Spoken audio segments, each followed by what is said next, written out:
protection of children. And secondly, they speak to addressing a number of disproportionate interventions that could be likely if care and attention is not given to the care and protection of children, and which then run the risk of children becoming entrenched in the criminal justice system. And as the chairman of the committee that examined these two pieces of legislation and that heard from a number of persons and institutions contributing, I must say first and foremost that this particular piece of legislation attracted less attention than the Child Protection Bill. So that, as you heard earlier this morning from the Honourable Minister of Home Affairs when he presented, there were really 3 points of discussion that took up most of the consideration of this particular piece. So it would suggest that otherwise the bill was found to be fair and acceptable in the eyes of many. And the one aspect that as chair I would speak to is that which was also examined in the presentation of the bill here under the report this morning.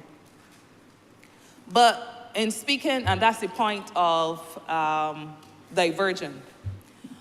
But in addressing that, I think it's important for us to understand that the issue of diversion, or in seeking to satisfy the objectives of the suite of legislation that were examined at committee level, it's important for us to understand that it's not just going to be the Ministry of People Empowerment in the case of child protection, or it's not just going to be the Ministry of Home Affairs as it relates to the Child Justice Bill, but these two pieces must form part of a holistic approach of government, what we will call a whole of government approach to determining interventions that ensure that this nation's children do not find themselves in the criminal justice system. So it requires coordination, yes, with people empowerment, the Ministry of People Empowerment.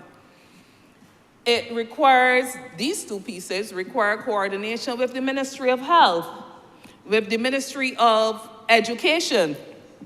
They require coordination, Mr. Speaker, to address a number of social factors that when we examine the Child Protection Bill, we recognize quite easily can bring children into the need of care and protection.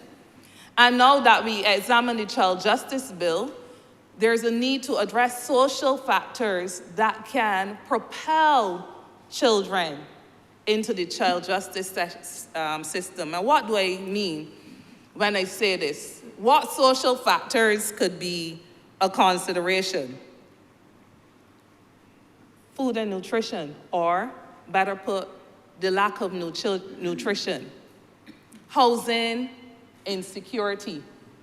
Unemployment. Mr. Speaker, generally when we speak, the conditions that one would generally associate with poverty requires a whole of government approach, a holistic approach if the suite of legislation, the two pieces before us, are to achieve all that they are to achieve. So it's against the backdrop of this recognition, sir, that my comments are interestingly focused on the concept of diversion. I must admit, Mr. Speaker, that until having to examine the piece of legislation, that the concept was not one that was familiar to me. But having had the opportunity to read, and not only read the pieces of legislation, but also to delve for a deeper meaning into what diversion is really intended to achieve, I am satisfied, Mr. Speaker, that it must be It must be considered and embedded into all the services and all the ministries that I made reference to previously. We established under the Child Protection Bill that all children will not require care and protection. Most parents, most households are able, commendably, to provide for the care and protection of children. Very similarly, there will not be all children that will come into the system where reform of criminal law will become applicable to them. But regrettably, Mr. Speaker, some children do come into conflict with the law. Of course, when we had our discussions with the Child Care Board and so on, we found, and I don't have the evidence, the empirical evidence to substantiate it, but from those who are professionals, they were able to assure us that most children who come into conflict with the law will be engaged in low-level offenses. In other words, offenses that can be corrected and can see behaviors being curtailed with sometimes little intervention or even no legal intervention at all. Because only a small number of young people, it is found, Mr. Speaker, will continue to offend. Diversion as a concept was therefore interesting to us in committee because we recognize it as an opportunity to support our young people. Support our young people who, like the Honourable Member for St. Michael South, who in recalling some of his experiences are not bad, essentially, but are just youth in need of the proper direction to bring them back on track. The principle of diversion provides young people or children, and here under this piece of legislation, as the Honourable Member who led stated clearly, it deals with children over the age of 12.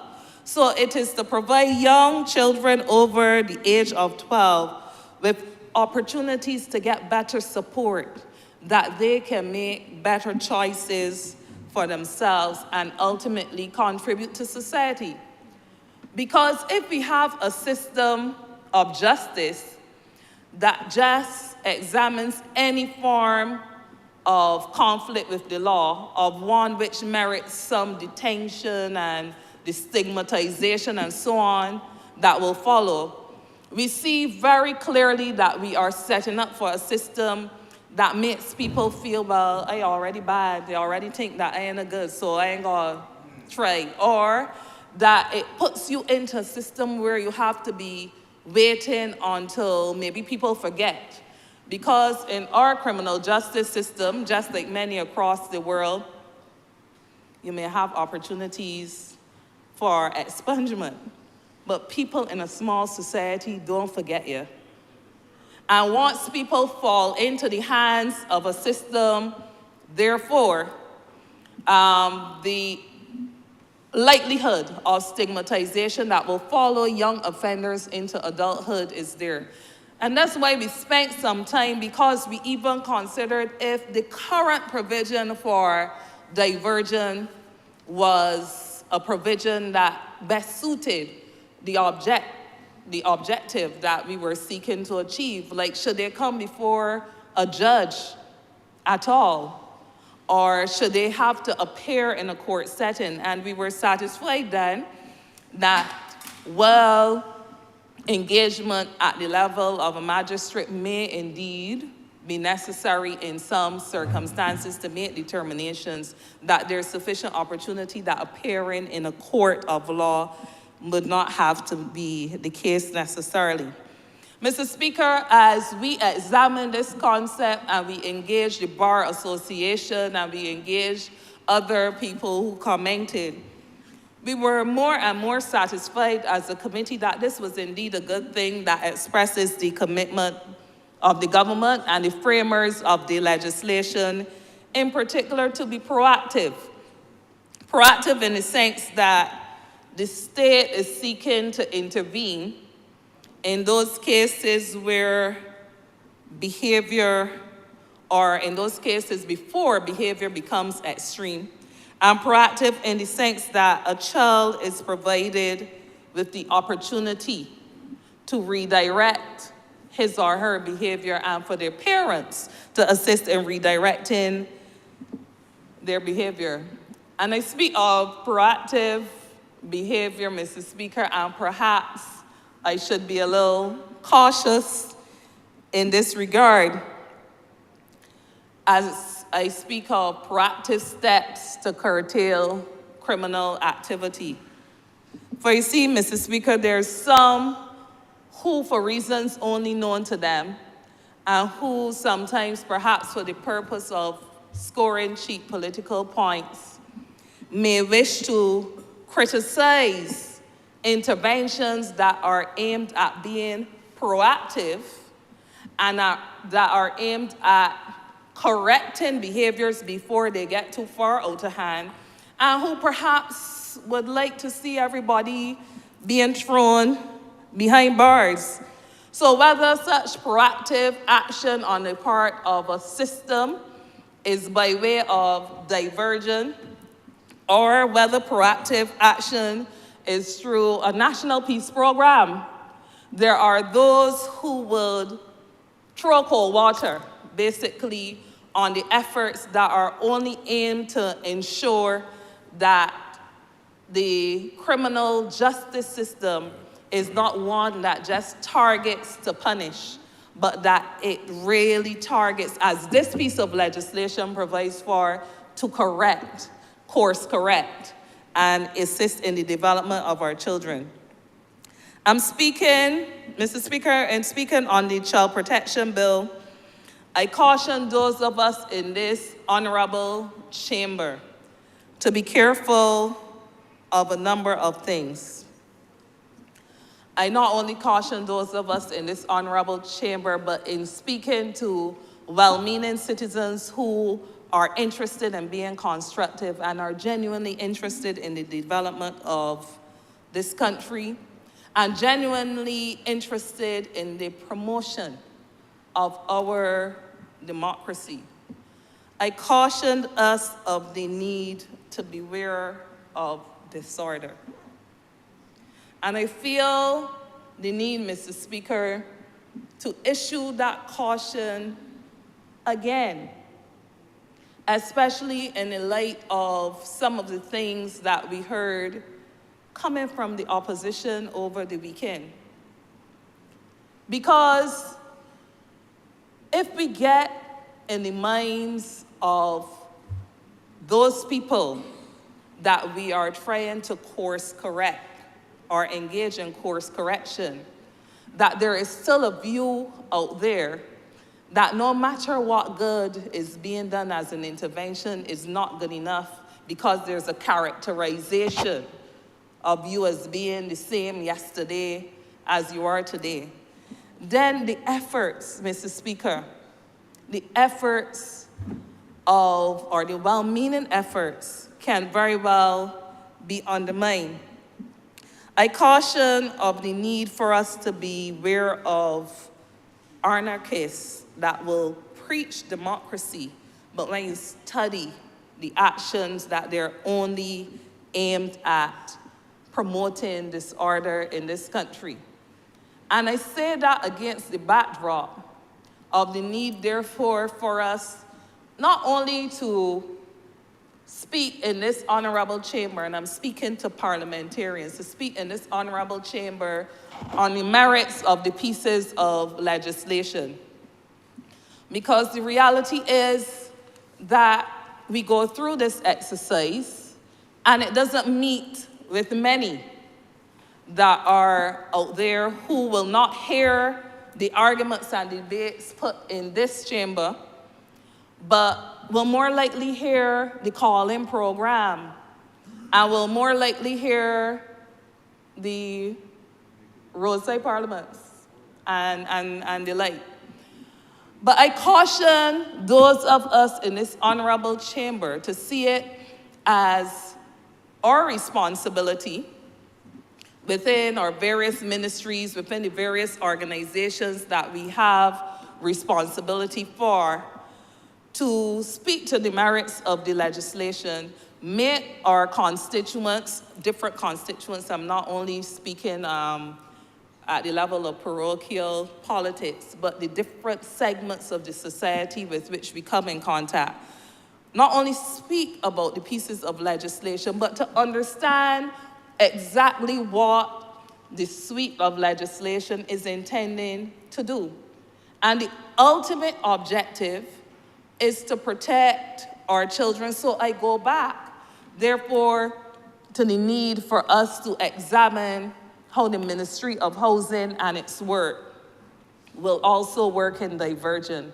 If children are in insecure housing, it breeds a kind of negative response that may not always lead to criminal activity, but it can very well lead to criminal activity. And I'm sure you're understanding what I'm saying, Mr. Speaker. If children lack food nutrition, if they don't have anything to eat or sufficient to eat, that in itself is a trigger for some of the behaviors that we are trying to divert. And I go back to the Child Protection Bill only because these two pieces of legislation, well parented by different ministries, go hand in hand, as we heard last week and we heard again today. The fundamental objective of the child protection legislation wasn't to take children from their parents, but it was to make sure that the care and protection of children was paramount, which means interventions geared at the care and protection of children before the need even, if at all, to move a child from its environment. So housing, food nutrition, making sure that there's equality in education, that is what this government has to commit to. So to my colleagues who have spoken so well in terms of their contributions to the bill, within your ministries, many of you who have portfolio, within your ministries, then the obligation is not only to see the legislation pass, but to see how holistically we can work to ensure that the pieces have the meaning, and in particular as it relates to the Child Justice Bill, that through diversion of criminal influences and coming into the conflict with the law is something that is upheld. Mr. Speaker, coordination, therefore, through the broader system that must center and cater to children's developmental needs.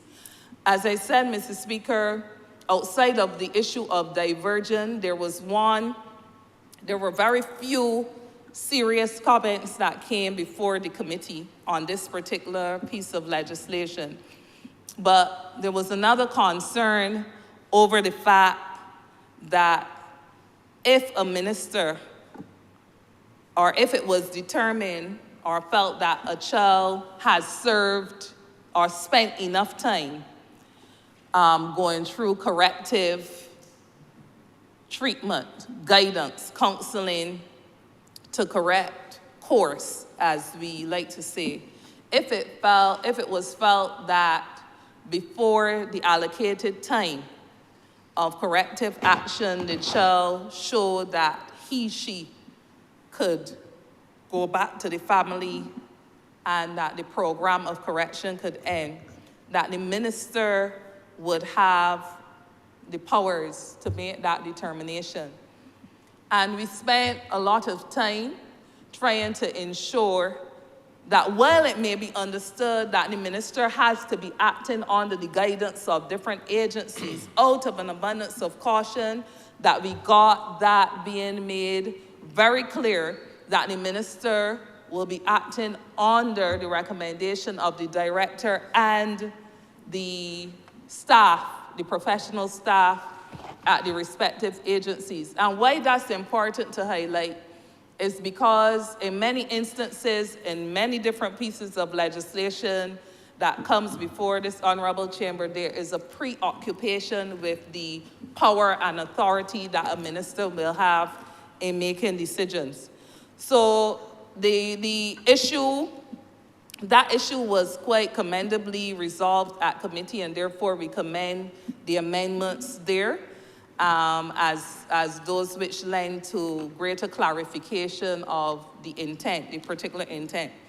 Mr. Speaker, I will not go into the whole link to the UN system and the concerns that were expressed, because those were the same concerns expressed under the Child Protection Bill as well. But suffice it to say that the Child Justice Bill that is the subject of debate in the report today, when taken alongside the Child Protection Bill, we don't imagine as a committee, even although we took pains to go through all the elements and clause by clause, we don't imagine that this piece of legislation or these two pieces of legislation are in themselves perfect.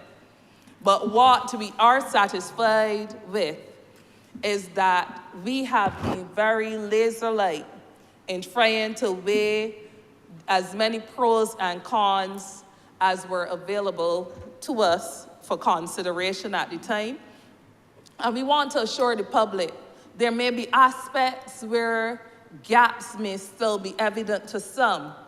And we want to lend the assurance that in this honorable chamber, we don't only pass pieces of legislation and leave them there, but we always engage in a process actively of looking to strengthen legislation wherever it needs to be strengthened. But there's a saying that the enemy of the good is perfection. And sometimes in our effort to get a perfect document, we delay the good objectives or undermine the good objectives that are intended by legislation. And so it would have been the hope of many of us that these two pieces of legislation could have been passed in Parliament without going through the rigor of a joint select committee process.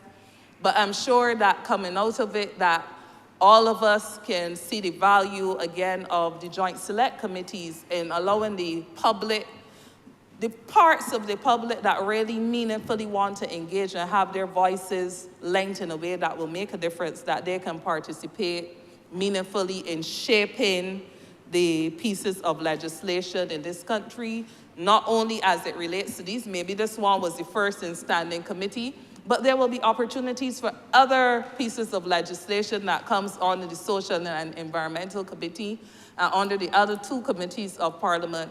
And we, again, encourage every member of the public that sees it fit, and we encourage them to see it fit where there is disagreement or some kind of divergence between the opinions and what we have brought before this honorable chamber, to make it their responsibility as citizens of this country to come forward and have us engage, because I think that all of us engaging will only strengthen what there is and allow the kind of development and forward thinking that all of us are looking forward to. So with these words, Mr. Speaker, I commend the Child Justice Bill in the same way I did the Child Protection Bill. Thank you.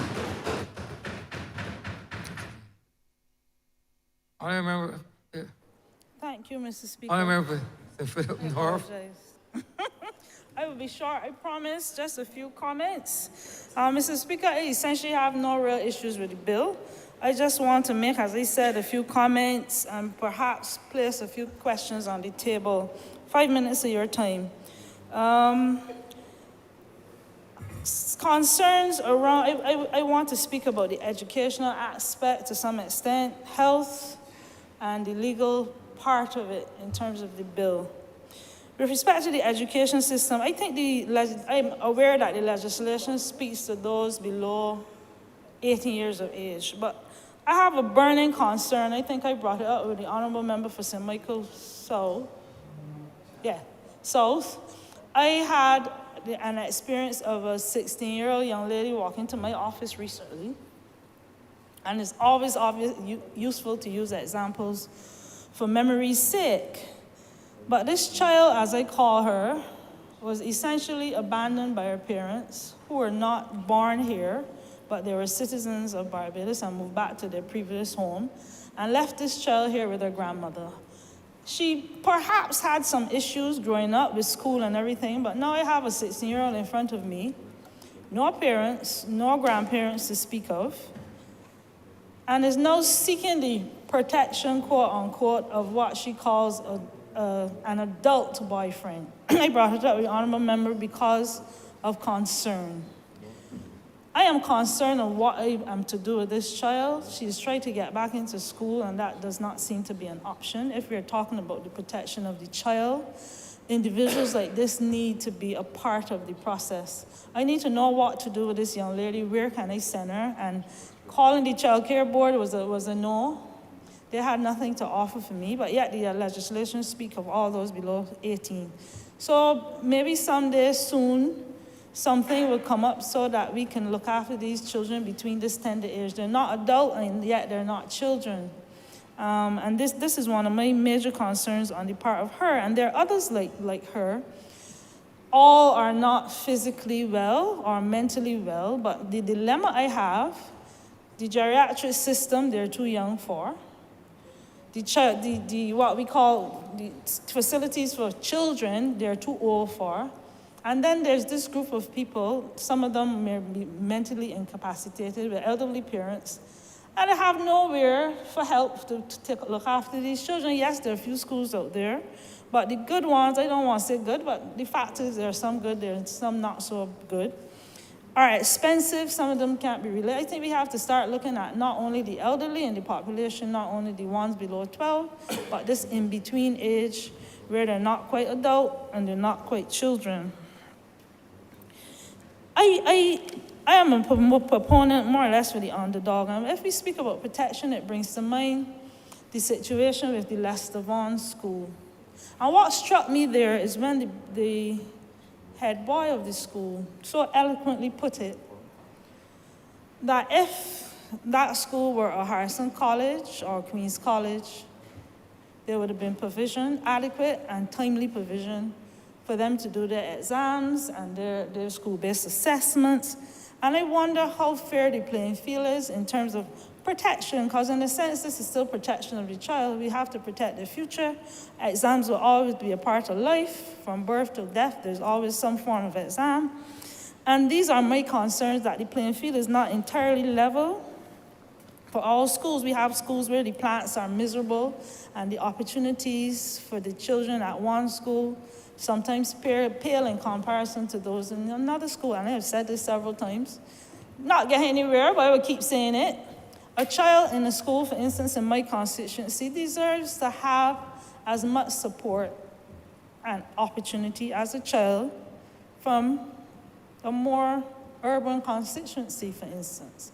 These are issues that I consider to be justice and protection if we have to talk about justice and protection. There are children, I think the Honourable Member of St. George North alluded to it, where every family cannot afford a child. I have known of instances where children did well in primary school, and primary school is a different beast. Primary school seems to be an environment where it's more of a family environment. Everybody looks after one another. Oftentimes it's within a district.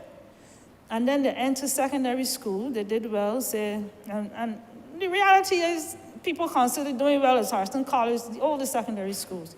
You hit the older secondary schools, and then they haven't got the support. Can't get the books, can't afford the computers. And oftentimes these people just drop off. Many of them don't enter a line of life of crime. Some of them just don't have the opportunity. They end up in jobs that they obviously have way better potential for. These are my concerns if we are to speak of the protection and justice for children. Some schools, and I have brought this up before, not in Parliament, but I'm concerned with some schools not having the support of counselors. Yes, we saw at the end of, we know what I mean by the end of COVID, when COVID had abated to some extent. And we had issues with fighting in schools and bullying and yada, yada, yada. But there's some individuals within the school system, both primary and secondary, that do not have they won't fight. The issue will be they have problems at home, they won't speak, they're depressed, and I really don't think the school system is outfitted enough with enough counselors. They think they're supposed to be coming on board. But I have had instances where the child would tell me I feel like killing myself. The obvious referral, of course, is psychiatric hospital. But we need to put more backing if we are to protect these children from depression and anxiety. We need more backing. We need to look at this kind of thing. I move on now to the legal part of it. And my concern as a medical doctor, as a mother, as a human being, really, is and I've heard about the addressing of the backlog. I appreciate the thought and the sentiment. But I have seen cases where minors are raped, whether by family members, stranger, or even a parent, abused. I've taken the pains to fill out a police form. I've taken the pains sometimes to call in the police because that's the procedure. And then I sit and wait for the court case to come up. I have had instances where it took, 7 years? We gotta do better. I have had people that are now in their 20s and have come to the conclusion that the issue was their fault. We cannot allow our children, ergo adults, to go through this. The system has to do better. Is nothing more heart-wrenching to see a 6-year-old being abused, and you sit and wait for a case to come up. 12 years later, they're adults and got fed up, can't remember well, and it's essentially thrown out. These are some of my issues with that. We need to have a few more. The truth is, I don't know how many there are now, but a few more females in the police force that can deal with some of these cases.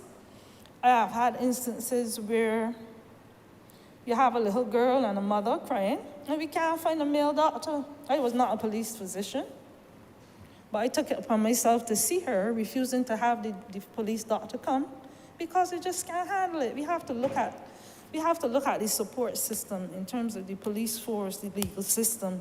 Have more females in session. That's important. More female doctors. The other thing I have to speak about, and as I said, it'll be short, is along the health line. Right now, doctors are foggy, and I have been foggy for 26 years, 27 nearly, on how to treat individuals below 17 who come in with reproductive health issues. You don't know if you have the backing if you give them contraception without a parent present or guardian. You don't know if they come with an adult who have no relationship to them, if we have support, if we treat these children. You don't know if they come alone and pregnant, where we can go. And of course, it's first, do no harm. I appreciate that. But something needs to be put in place along with all this legislation in terms of health to make it clear to us on where we need to go, how we need to treat these individuals, because it's important. Yes, we want to increase the population, but that's not the way to do it. We should have the leeway with the legal backing to treat these individuals and give them what they need. And speaking to doctors, we really don't know where to go on that end. I treat to some extent, but yet I have in the back of my mind, suppose somebody sues me. That has to be put in legislation properly. And the last point that I need to talk about is the follow-up from here. Where do we go from here? I'm hearing about the Honourable Member, the Acting Attorney General that presented it, speak about the care centres, which I'm happy for. I would never like to see a situation like those ever come up in my lifetime or another lifetimes, ever again. And I'm happy to see that we're taking more more care in terms of how we choose these individuals, these places, and hopefully the people that work into them. What about the halfway houses? Mr. Speaker, I left my mother's house, some might be laziness, at 34 years old. I cannot say that if I were turned out at 18 years old, that I have a clue. The process of adulthood is a learning experience. You cannot put a child in an institution for care because they have nowhere else to go and then let them out at 18 years old and expect them to fend for themselves. I can even go to the doctor without mommy being beside me. True. And I still see people that come in, 24-year-old people that come with a mother to see me. What is a child that is brought up in an institution to do? At some point, Somerville had the halfway houses. I pass them every day, I'm not sure what's happening. But we need some halfway, quarterway, some way to transition these people more smoothly into society, where they can go to the banks and open an account, where they know how to budget, to shop at the supermarket. That is something that's fundamentally missing from how we treat these children. Fundamentally missing. Basically, that is what my contribution is. I had those concerns and I felt it was appropriate to voice it here. Other than that, I have no issues with the legislation. I make it a habit, like some people, to listen to what's going on out there. Whether it's bad or good, you can always learn from society. And I maintain that. You cannot know what the opposing voice is unless you hear it, so that you can refute it. And that is where I stand on the matter, Mr. Speaker. I thank you for your 5-10 minutes of listening of your ear. Thanks a lot. Honourable Member for St. John.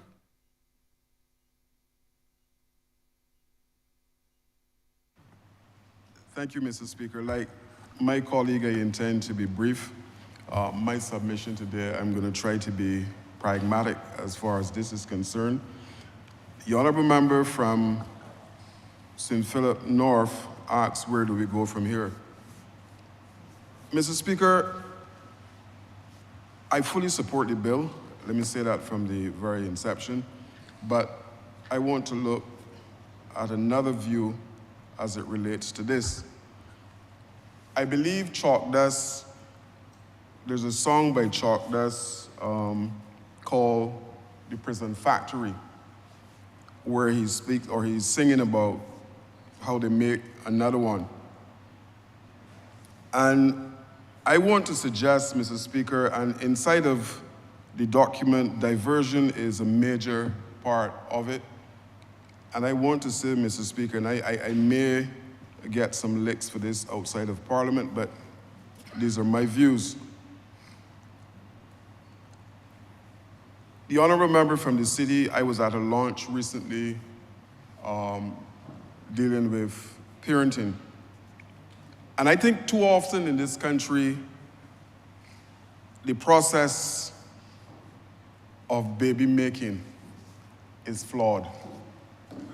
I have a way of flawed, trust me, flawed.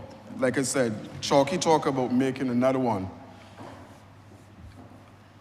Let me say, because I'm in here, selective feeding. Persons can substitute words if they want to. We have a situation, Mr. Speaker, where I believe as a parent that I have a certain amount of influence on my children. I believe that children should be influenced by the personality of their parents. My son had an opportunity to be exposed to gambling, to be exposed to smoking and all of these things. And I said to him, but why you never travel this road? And he said, because of you, Daddy. And I'm saying that the pretty boy syndrome, the pretty girl syndrome that we see where we believe, oh, we must copulate, and the end result is a child. And the persons who would tell you, oh, the Lord do not allow children to suffer. I agree. But the people who are carrying the title of parents are the ones that are allowing them to suffer. And hence you have a situation, and we talk about, oh, this particular youngster got involved in problems because of peer pressure. Peer pressure because another youngster who had some issues or problems in terms of those people that carry the title of mother and father did not do what they were supposed to do. Now, I am not in any way talking about utopia because I am not speaking about perfection. I know it don't exist. But I'm saying that we need to look at it in terms of how do we get our young people at a stage where they understand that who is supposed to be my child's father, who's supposed to be my child's mother, we're looking and we have check boxes. Mr. Speaker, check boxes don't happen anymore, you know.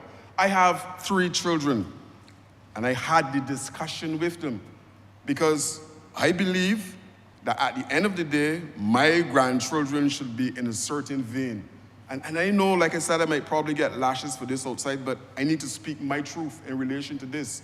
Fortunately, we have a government that is proactive, very, very proactive in terms. Last week, the Honourable Member from St. Michael's South brought the Child Protection Bill. This week, the Honourable Member from Christchurch East is here with the Child Justice Bill. And one of the problems on this island as well, Minister, is something that is known, something that we call bystanders effect. So we see little children who are walking down the wrong path, and what do? We take out our cameras and we take pictures to show, well, look, this 12-year-old school child was fighting with another one and had a scissors or had a knife and stabbed this other one, instead of intervening and saying, look, you're walking down the wrong path. Only last week, Mr. Speaker, I went, and a person said to me, you know, you should have gone to the police station. I'm not sure exactly what I would have reported, but maybe I should have. I went to the gas station by the Globe to purchase something, and a youngster came in and said to me, whatever direction you're going in, I need a ride. And I'm like, this guy is mad or smoking rum. I said to him, no, got my stuff, went outside, and when I got outside, the youngster had a knife in his hand, and he was in the company of 2 other males, no older than probably 18 years old. 18 years old. The youngster, one of the other youngsters had either a scissors or a knife protruding out of his pocket. I took pictures because I was concerned, and I took pictures of the 3 of them there. But I am saying that we need to have a situation in this country where everybody feels it is necessary to get involved with our young people. I have been tasked with leading the Ministry of Youth, and every day I write hard in terms of trying to come up with new initiatives along with the team in Sky Mall to come to deal with the diversion process. We look at the block culture. I have worked for 4 years consistently on the block, and when I exited the program, I saw youngsters from primary school level gravitating to the blocks. And I am suggesting, Mr. Speaker, that these things are wrong. How do you get a parent with a 6-year-old, 7-year-old, and saying to you, I can't get this child controlled? And I go back to what I said before, selective feeding. Mr. Speaker, look, again, we are doing what is necessary as a government through my ministry at community level to ensure that programs are in place for our young people. I mentioned the Honourable Member for the city and his parenting program, but I think a parenting program is coming after the birth, Mr. Speaker.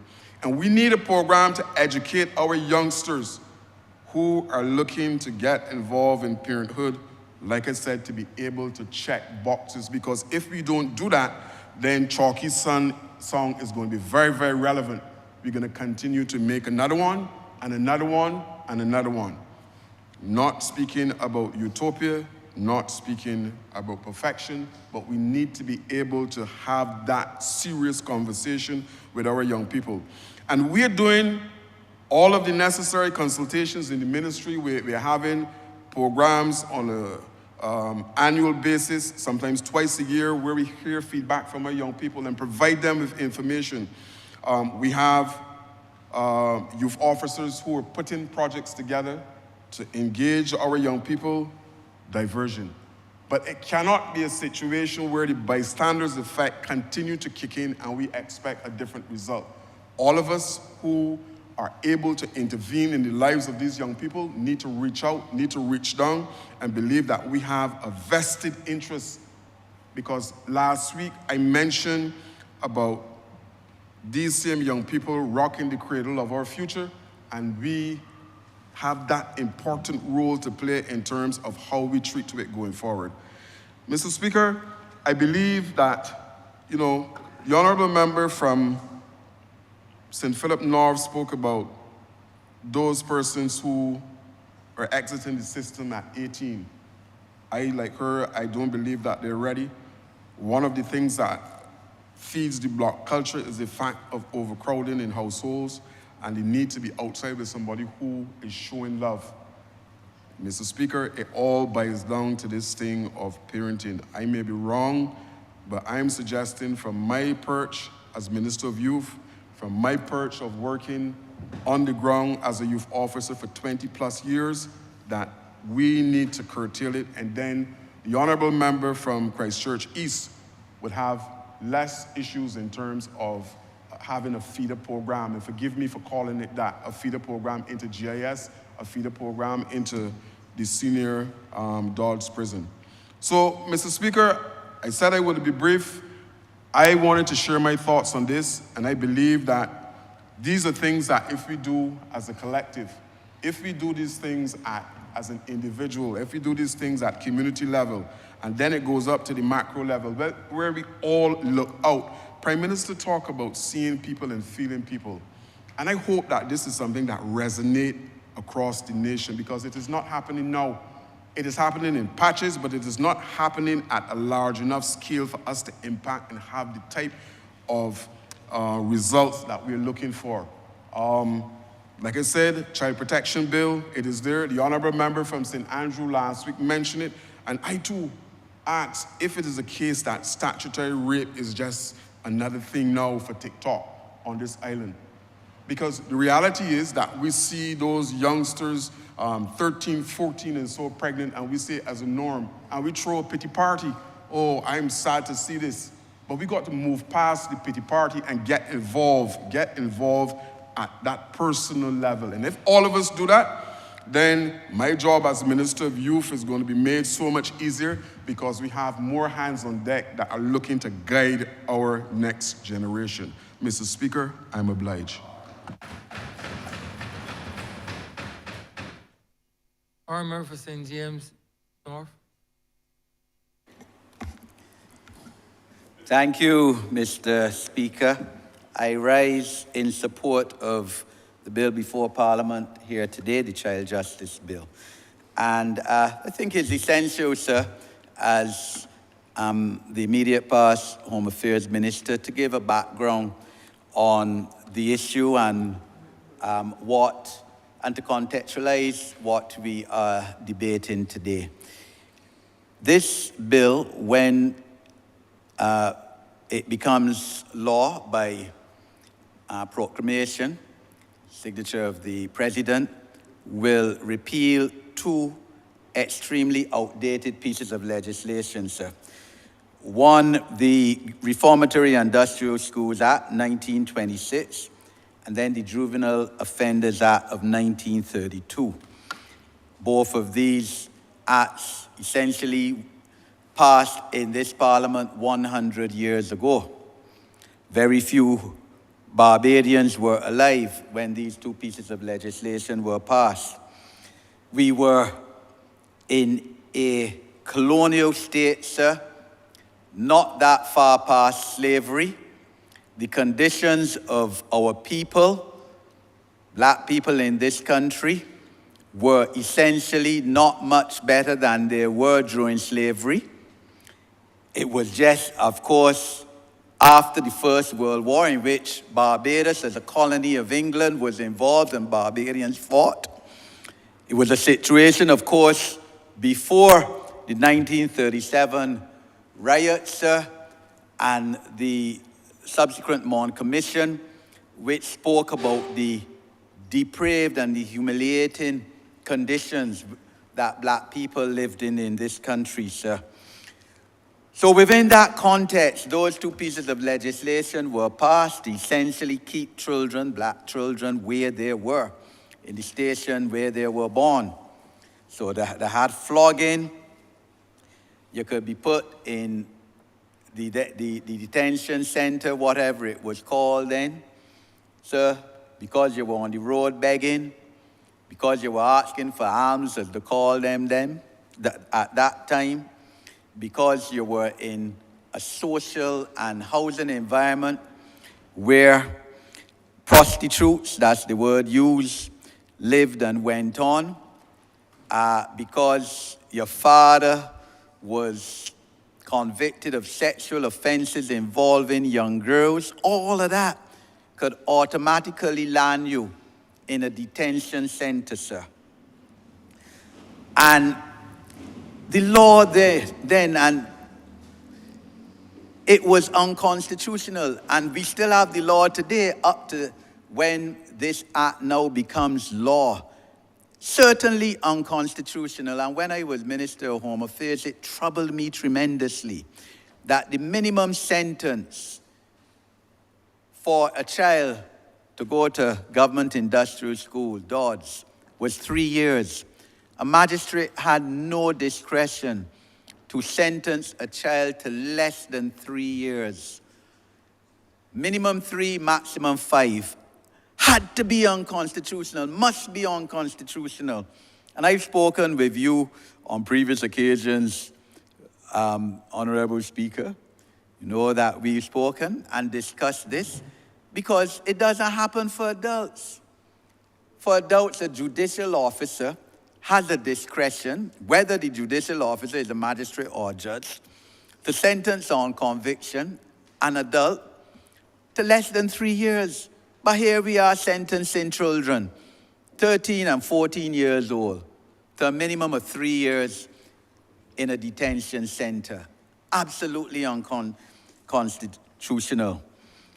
And it's really, sir, an indictment, I must say, sir. And if you can't speak freely in this parliament, you can't speak freely anywhere on previous governments, previous administrations, sir, that today, which should have happened long, long time ago, has finally only now come. There was a 3-day conference in April 2015 under the last administration where child justice reform was discussed. So I think funded by the United Nations, representatives from the Organization of Eastern Caribbean States were present, and in fact, a model OECS bill was constructed and crafted, sir, which some of the countries in the OECS have used to pass legislation already.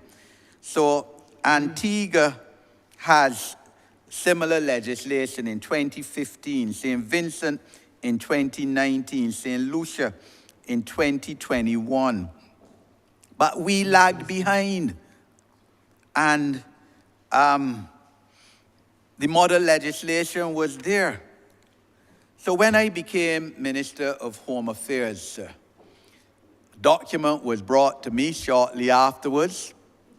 It was called a Juvenile Justice Bill. That's what it was known under the last administration. And I was told that this bill was lagging on the then Home Affairs, the former Home Affairs Minister's desk under the last government, the then member for St. Philip South, for about 2 or 3 years, and he did nothing about it, like he forgot that the bill was there post this 2015 April conference. And when you look at the files, as the Honourable Member for Christchurch East would have seen,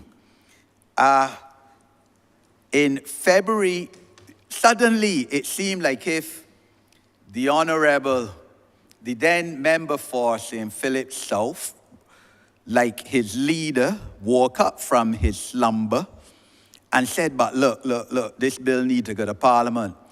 And the Cabinet in February 2018, then gave approval for this bill to go to cabinet.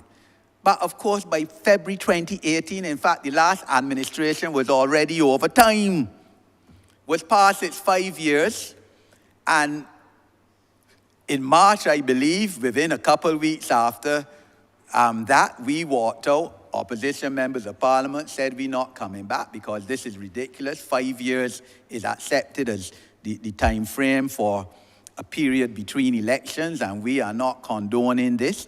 So the then Minister of Home Affairs had no opportunity to carry out the mandate at the 12th hour of his cabinet to bring that bill before Parliament. So we found a situation then when I, as Home Affairs Minister, was given the authority by Cabinet. In fact, Cabinet set up a Cabinet subcommittee on child justice and on child protection to look at these bills. And they had quite a few ministers. I led that subcommittee, quite a few ministers on the committee, and public officers as well from all the departments, probation, obviously government, industrial, school, etc., with a view to getting this in. In May 2019, I would have taken a paper to Cabinet, and Cabinet approved in principle this bill, the Child Justice Bill, but said that we had to now see how we're going to implement the bill, because it was bringing fundamental changes to the legislative platform of child justice. And also, of course, even after then, we would have got the assistance from the United Nations, UNICEF it was, who paid for a consultant to do a framework, written framework on how to implement this bill. We were held up because the child protection wasn't ready, as we heard last week as well. Because then the child protection bill also, at least that legislative framework, also got a consultant to assist them. That consultant was a Barbadian, Mrs. Jackie Burke, Seeley Burke, who lives in Grenada, a child rights expert, known throughout the OECS, and she would have helped then with the child protection legislative framework. So that is the background. And the reason why this, I suppose, is only now coming to Parliament 9 years to the month, because it was May 2019 that the Cabinet approved this legislation. When I read it through this morning, again, sir, it wasn't that much different from what I left behind when I demitted office as Home Affairs Minister.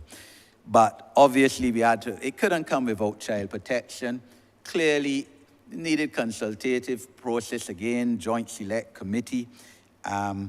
We praise, as was previously done by the Honourable Member for St. Michael South, Mrs. Faye Marshall-Harris, our ambassador on child rights at the UN and other industrial places.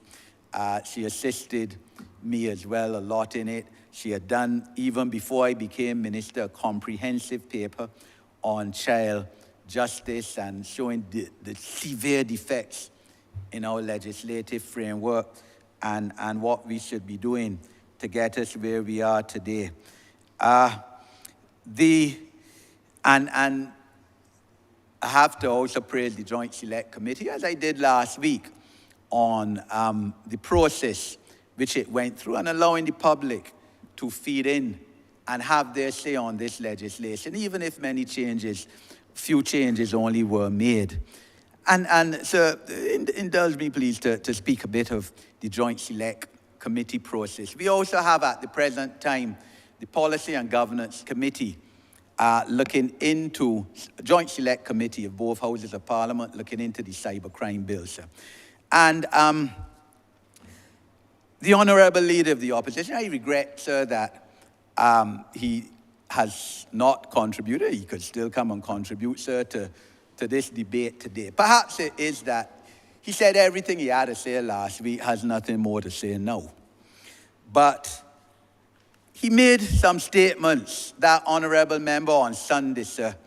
And I heard his voice. It wasn't that the news reported what he said. It was his voice on the cybercrime bill and the hearings that are going on now, because he's a member of the Joint Policy and Governance Committee. And last week, Monday, he was present and engaged the Honourable member for St. Michael South Central, the minister responsible for presenting the cybercrime bill in this parliament. So he knows that what he said was not the truth on Sunday. When he spoke somewhere in Bridgetown, I believe, they said it's some Marcia Week's political meeting. Every week, the marching, the talking. And as I said last week, I protect their constitutional right to do that. But the Honourable Leader of the Opposition has a duty to this Parliament and to the people of Barbados not to perpetuate inveracities. If I was another place, I would say something else, but that would be unparliamentary in here. And I heard him say that the bill, cybercrime bill, is made only to deal with Barbadians that live here.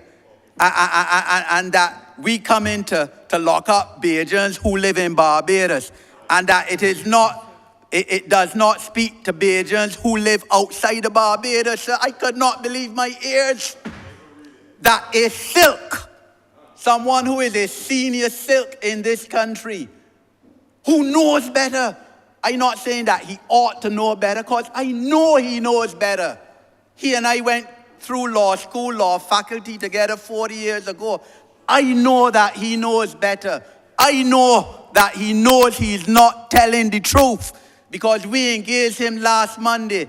He asked the Honourable member for St. Michael Central a whole series of questions, some of it on social media now.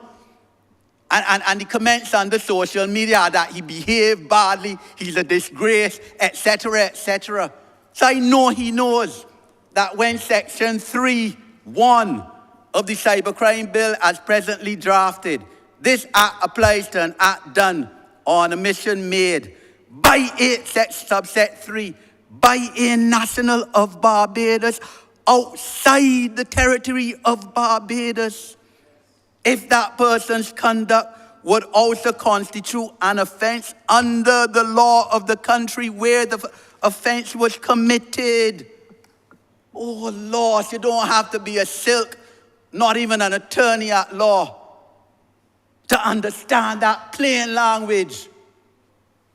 I am really disappointed, sir, because that Honourable member for Christchurch South engaged the Honourable member for St. Michael South Central on the issue.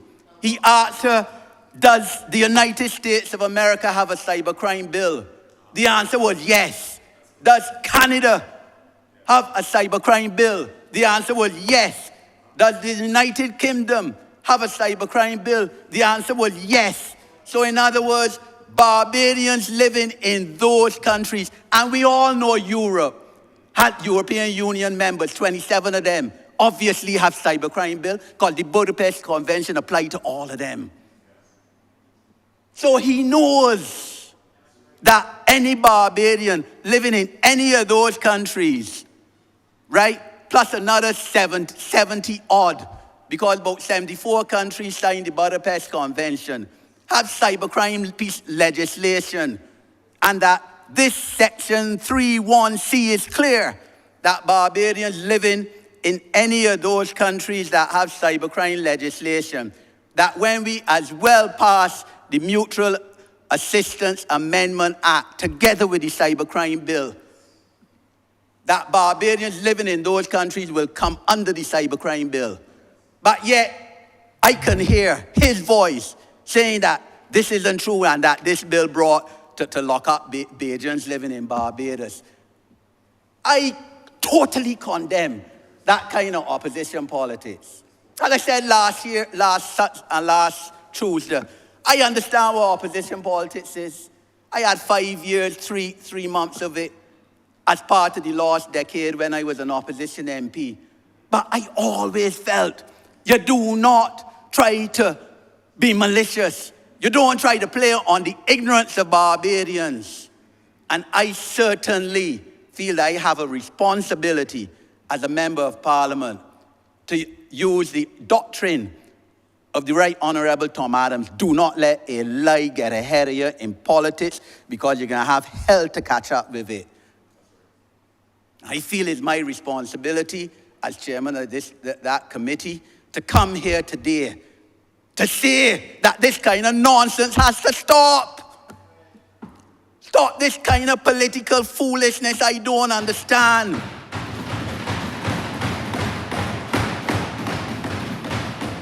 Why suddenly, having joined back the Democratic Labour Party for the second or third time supporting it, you got to now come and prey on the ignorance of barbarians to try to score foolish political points? No. We got to stop this. And we have a responsibility as honourable members of this House not to go out there and spread inveracities, which we know to be false. Has to stop. And I can tackle it every time once it falls under a purview that comes to me. So the purpose of the act, sir, the honourable member who led this debate spoke about it in compliance with international treaties and conventions of which we have signed on to, such as the United Nations Convention on the Rights of the Child. So we have a bound duty to pass this legislation. As I said, we're late in doing it, but we've finally reached here. The issue of criminal responsibility, the age under which you cannot have criminal responsibility, is cleared up, so as 12. And that was an issue because in some spaces it said 14, under some legislations, under some practices. So now it's 12, that is fixed, below which a child is not capable of committing an offense. And similar to the Child Protection Act, sir, this piece of legislation has as its paramount consideration and importance the safety and welfare and well-being of the child. And the child shall, as far as possible, be given the opportunity to respond before any decision is taken which affects it. And you compare this to the situations which certainly prevailed up to recent times, that we had constituents whose parents, especially the mother, would go before a magistrate and say, I can't deal with this child.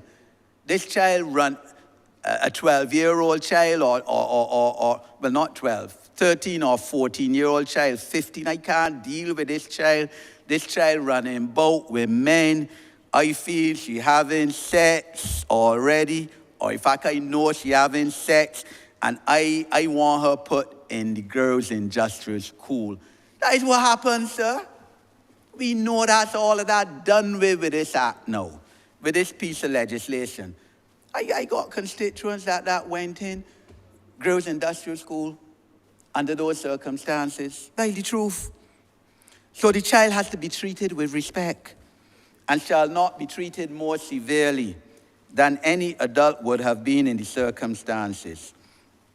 I already mentioned about the 3-year minimum sentence. That gone through the headers now. And in fact, so when I became Home Affairs Minister in May 2018, there were about 50 or more boys and girls between the girls' industrial school and the boys at those reform or detention centers, I would want to call them. And I said, this is nonsense. And at some stage, I released a lot of them there. They told me how I couldn't release them before 27 months. In other words, 2 years, 3 months of the 3-year sentence. And I said, bring the files to me. I believe I might even have released some.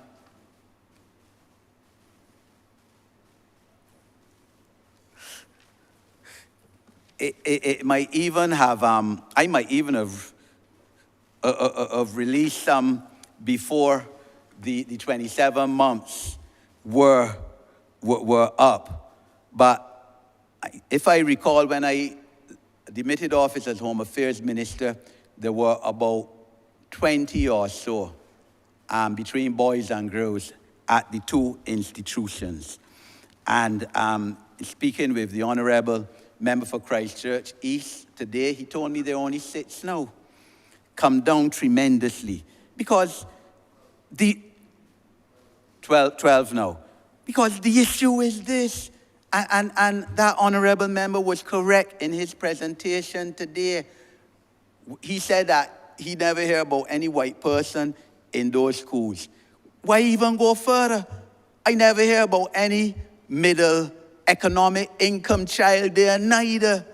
It's only poor black people, children that went there. And any piece of legislation that has as its fundamental core of penalization poor black people and poor black people children had to be fundamentally wrong. It had to be fundamentally wrong. And that was the effect. That no middle income child walking about at 10 o'clock in the night can come before the court the next morning and get put in any Dodds or Girls Industrial School. So this is the context and the significant importance of what we're doing here today within child justice reform and indeed the whole reform of children and their protection. I take what the Honourable Member for St. John said in his presentation just before mine on parent education, and I already praised the Honourable Member for the City of finally getting off the ground the government's parent education program, something which I've been doing through my foundation, and I certainly take note, as I said, of what the Honourable Member for St. John said, that we have to capture young adults, teenagers, even before they become parents, in terms of education of their role as potential future parents. Children with disabilities under the legislation have a right to access to suitable equipment and assistive devices. And I trust that in implementing that, if any child with a disability, God forbid, were to end up in circumstances where they may have to be detained, that they will also be treated towards any special education and increased psychological support, which their circumstances as a child with disabilities may entail and may be required.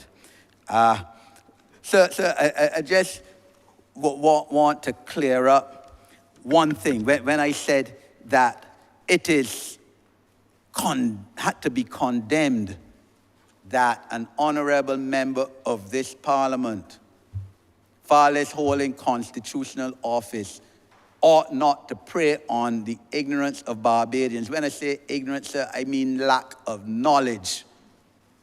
Because not everybody listens to us in here or follows debates, although there's been a lot of interest in the cybercrime bill. That is the truth. And that is good, because we want to engage the public, and we being transparent and accountable. But not everyone is going to be apprised of the bill or of any bill that comes here. And therefore, you can't take advantage of the lack of knowledge of our citizens and feed them with disinformation and abject lies. That's the truth. I regard that as taking advantage of innocent people and making them victims of what we are supposed to be doing in here. And that is passing legislation within the best interests of our people.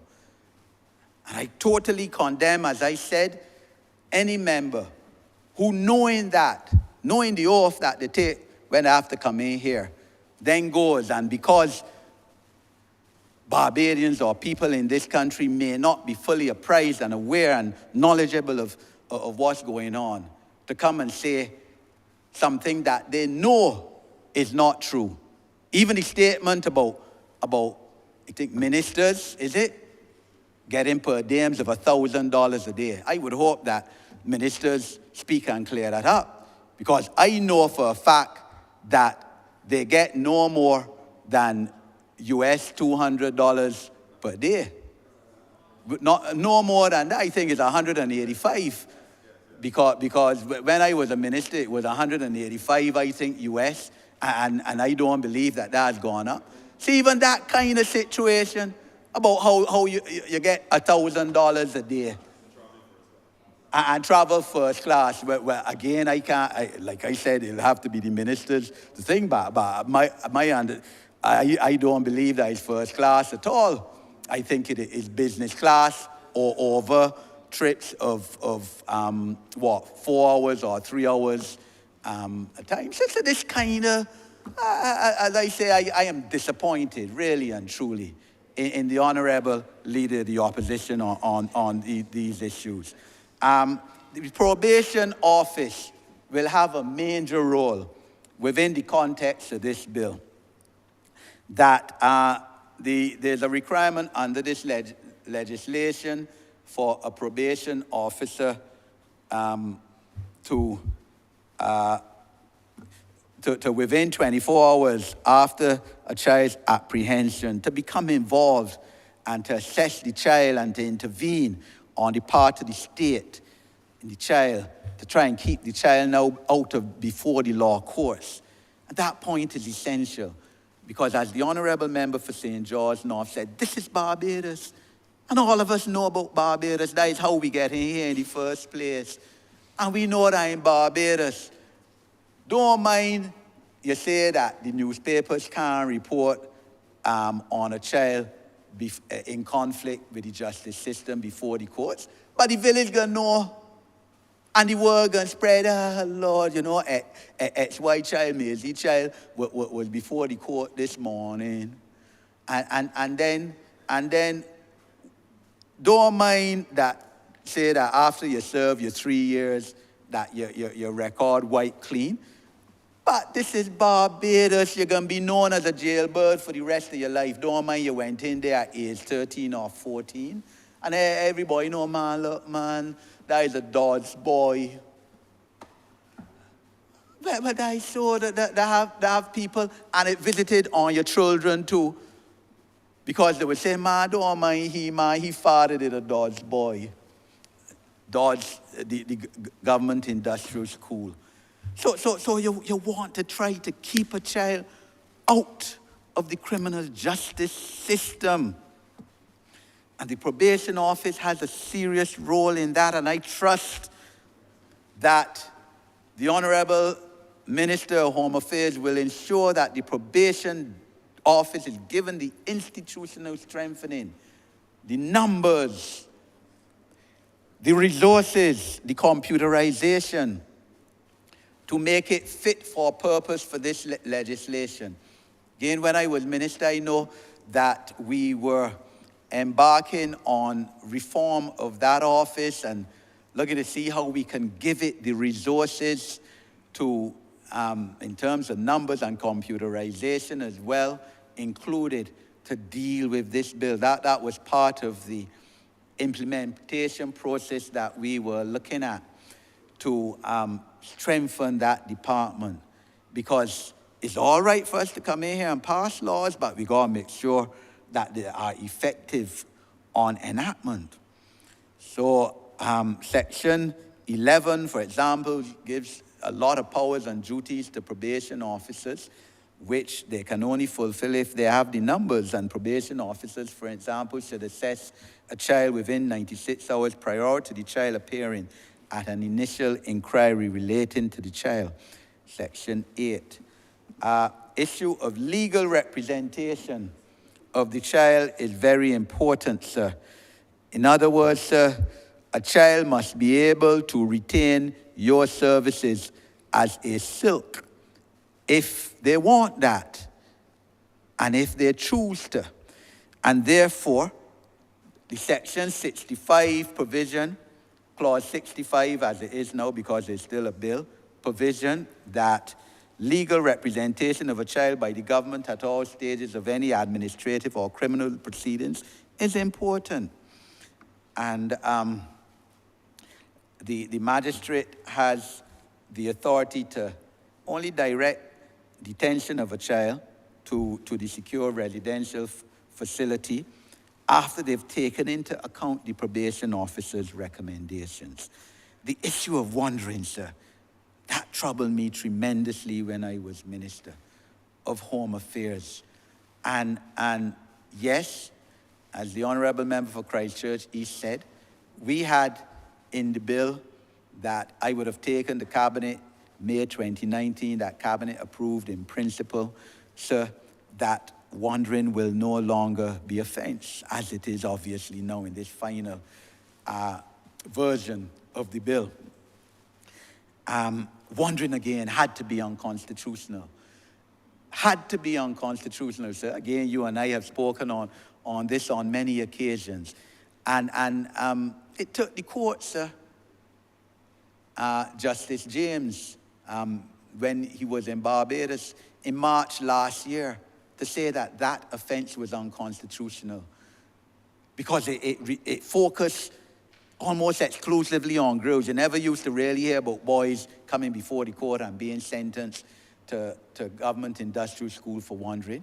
Girls of a particular socio-economic category, girls of a particular color. So it had to be unconstitutional. And the court correctly deemed it so, sir.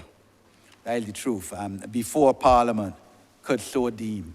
The issue of diversion, as we've heard throughout today, is so important and significant to this legislation, sir.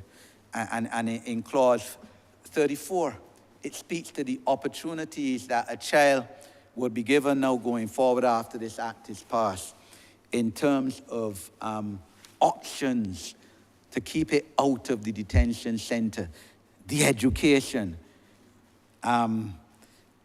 the counseling, the vocational training that a magistrate or even the probation officer, the state can say, well, look, you're going to do community service rather than go to detention. And in fact, the child or parent could specify the circumstances there. They could say, well, I can give community service through the Lions Club, for instance, as part of my punishment rather than go to jail, rather than go to the detention center.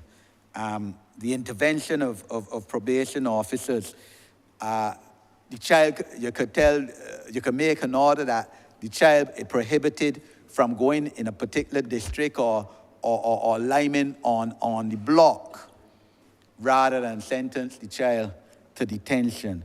All of these, and of course, the magistrate has the power to convert the hearing from a conflict of criminal justice system hearing to a child protection hearing under the Child Protection Act. And all of these are options in terms of this transformational piece of legislation, because in every way you're trying to prevent that child getting a criminal record and the stigmatization and adverse consequences which naturally flow from being subject to the criminal justice system. Imprisonment would only be a last resort. That sentence will not be imposed unless the child is 14 years or old at the time of commission of the offense.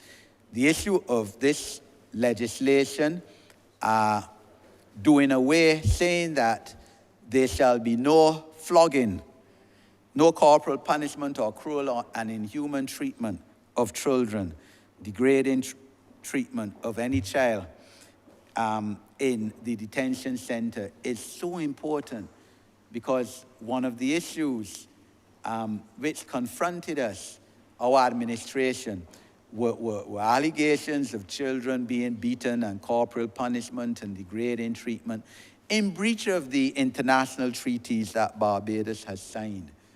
And we heard the Honourable Member for Christchurch East speak on that issue earlier.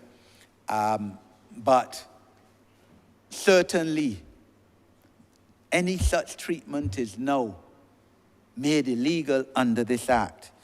And you have penalties as well in lieu of any fines or imprisonment for children. So, one of the last issues that I wish to speak about, sir, is the advisory board. And that was problematic too, because under the legislation that presently exists, there's an advisory board. And the role of that advisory board caused conflict previously under many administrations. What was their role?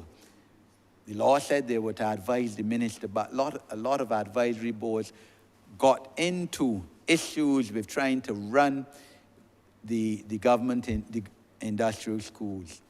And this piece of legislation clears that up with a child justice board, which it is clearly stated under the Act at Section 73 that that board can or shall in fact give directions to the director of the facility on the management and supervision of the facility and as regards the welfare of the children, including their education, their training, conduct, safety, and recreation. So that issue should no longer arise as to what is the position of the board of whatever named at these detention centers. So this bill, this piece of legislation today is a day that certainly I have waited long to come before this Parliament and debate. It is socially transformative. It comes as a twin to the child protection legislation and as part of course, our social reform and our social welfare reform, sir, because the role of a member of Parliament, the role of a Parliament of Republican Barbados, sir, has to be what is in the best interest of the most vulnerable in this country, sir. And the children who came into conflict with the criminal justice system, sir, children in the first place are among the most vulnerable in this country, among the 4 most vulnerable people The in this Honourable Member country. can weigh in. Yes, sir. Among the 4 most vulnerable people in this country. Children of poor people, sir, particularly poor single mothers, sir, among the most vulnerable. And this bill and the whole social welfare reform of this government speaks towards acting within their best interests. And these children being of paramount importance, sir, to the representatives, to their political representatives and this Parliament. And it comes as well together with educational reform, which as the Honourable Member for St. John said, has to come, sir, has to come.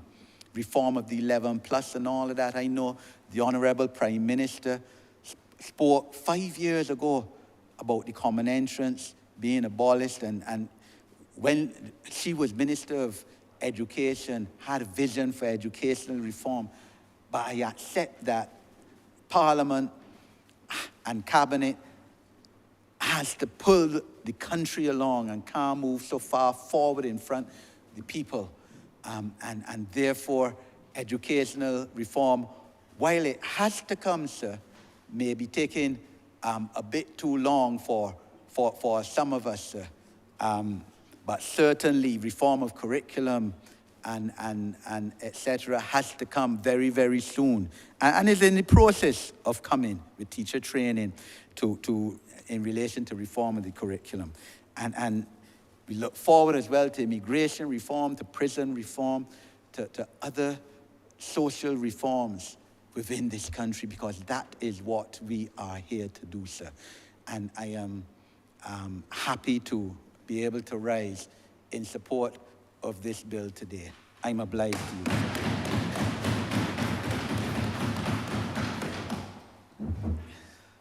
Honourable Member for Christchurch East. Mr. Speaker, with your leave, I will just wrap up both in relation to both bills. I'm effectively wrapping up debate, sir, in relation to the report, but this will take into account the bills as well. Sir, I think the issues in relation, well, the comments and content of the child protection legislation has been more than adequately ventilated. I just wish to make a few clarifications in respect to the the child justice legislation. Sir, social media is an amazing thing when used properly. And I'm glad, sir, having spoken this morning, I got some feedback and there was some question in relation to the difference between the initial assessment of a child and the initial inquiry. I am glad, sir, that persons are indeed listening to be able to ask such a question. And this is an easy clarification, sir. The initial assessment, when an officer deems that a child is possibly in conflict with the law and they have the child in custody, for want of a better term, as the Honourable Member for St. James North said, it is incumbent upon them in the shortest possible time to engage a probation officer, and then they do the initial assessment of the child. Sir, the initial assessment is dealt with at clause 7 and 8 of the bill, and just for ease. So a police officer on apprehending a child shall promptly notify the parent of the child, or if the parent cannot be found, an appropriate adult of the apprehension of the child.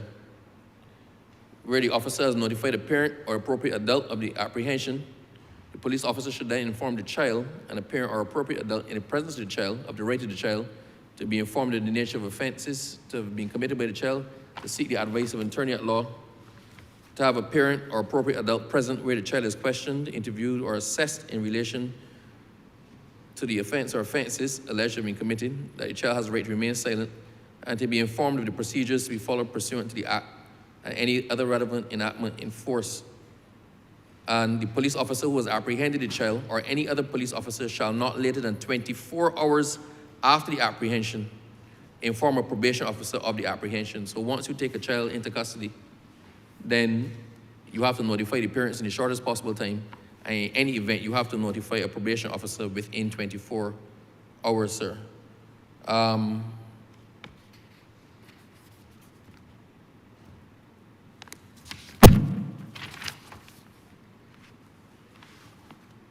Where a probation officer who receives a notification from the police that a child has been apprehended in accordance with Section 6, the probation officer shall assess the child in a place of assessment within 96 hours prior to the child appearing at the initial inquiry relating to that child. The probation officer may select a place of assessment. It does not have to be the police station, prior to or pending an initial inquiry regarding the child. And where the probation officer conducts an assessment of the child in conflict with the law, he shall collect the information required for the preparation of the assessment report set out in subsection 4. And what is that information?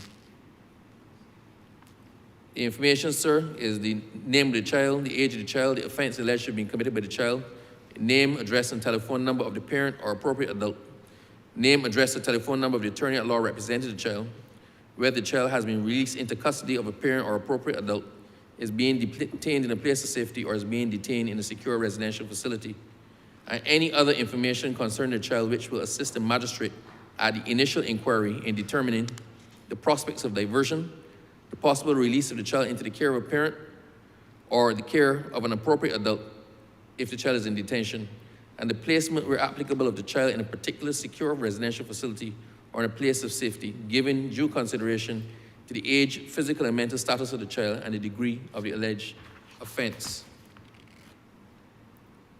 Where it appears to the probation officer the child does not intend to acknowledge responsibility for the alleged offense, this information shall be included in the assessment report, and the probation officer shall submit the assessment report to the magistrate conducting the initial inquiry prior to the commencement of the initial inquiry. That is different, sir, from the initial inquiry, in that the initial inquiry, which is dealt with at clause 24, I think I went through these objectives before. An initial inquiry should be held in respect of a child after an assessment is completed. That was the assessment we just spoke about. The appearance of a child at the initial inquiry before a magistrate shall be the equivalent of a first appearance before a court, and the objectives are to establish whether the matter can be diverted before a trial, identify a suitable diversion option where applicable, provide an opportunity for the prosecutor to assess whether there are sufficient grounds for the matter to proceed to trial, ensure that all available information relating to the child, his circumstances in the offense are considered in order to make a decision on diversion and placement of the child, and to ensure that the views of all persons required to be present pursuant to Section 25 shall be considered before a decision is taken. Also, to encourage the participation of the child and his parent or an appropriate adult in decisions concerning the child, and G, determine the release or placement of the child pending the conclusion of the initial inquiry or the appearance of the child in a court. Initial inquiry should be held in such place as the magistrate may determine, having regard to privacy and confidentiality. As we said, these are very important proceedings in relation to children. The magistrate shall conduct the proceedings in an informal manner by asking questions, interviewing persons at the initial inquiry and obtaining information. And the magistrate, in conducting proceedings in an informal manner pursuant to subsection 5, may seek the assistance of a social worker when asking questions, interviewing person in the initial inquiry, and obtaining information. So, in a nutshell, the initial assessment is done by a social worker, by a probation officer, following the apprehension of the child, and following the initial assessment, a report is provided by the probation officer to be sent to the magistrate who will hear the initial inquiry, and then use the initial assessment to inform the court as to the correct proceedings in relation to the child. How can we deal with the matter? What is in the best interest of the child? So I thank the person who sent me that clarification. The initial assessment is done by a probation officer while the child has been under apprehension, and the initial inquiry is the inquiry done by the magistrate to decide whether to divert the child from the formal judicial proceedings or whether to proceed to trial or whether to employ some other option available under the law. So I hope I've cleared that one up for the person who asked, and I thank you very much for supplying that question. Sir, just in terms of a general wrap-up, we're entering a new era in relation to the treatment of our children in relation to the law. It's a completely new dispensation. We have not been there before. The government can set up all the systems that the government wants to act in the best interest of the child, but at the end of the day, all of us who are stakeholders in the system and all who come into contact with the children need to understand that it is a continuing education process for us all. We need to suspend how we used to do business before and to adopt the new regime, to adopt the new philosophy, to understand that the guiding principles of one piece of legislation are care and safety and security of the child, and the next one is in relation to fairness and being able to give the child every possible opportunity to come out on the proper end of the judicial system. The mindset has to be different. As it stands now, sir, in any criminal proceedings, the mindset is to try to arrive at an answer, guilty or not guilty. That's it. We go through the entire process so that at the end of it, the principal player in the process can be found guilty or not guilty. This is a complete rethink, because in this, we're not governed by trying to get to a decision based on what the child has done and any allocation of guilt. The whole concept of guilt is one we're trying to get away from. The process under the child justice legislation is more aimed at helping the child to appreciate that they've done wrong, helping the child to confront and be mature enough to understand their consequences for their actions, helping the child to understand that it's not simply a finding of guilt that stigmatizes you or a punishment that wipes it away, but equally, if you hurt somebody, then you need to try to do good by them. It is the philosophy, sir, is being employed in the adult system as well, that we're not just looking at lick and lock up, we're not just looking at reform, we're also looking at restorative justice. How do we use the system to, at the end, balance out the interests of the parties so we achieve a win-win situation for everybody. This is a foreign concept to us in terms of child justice, and every player at every level of this needs to understand there has to be retraining and a change in philosophy.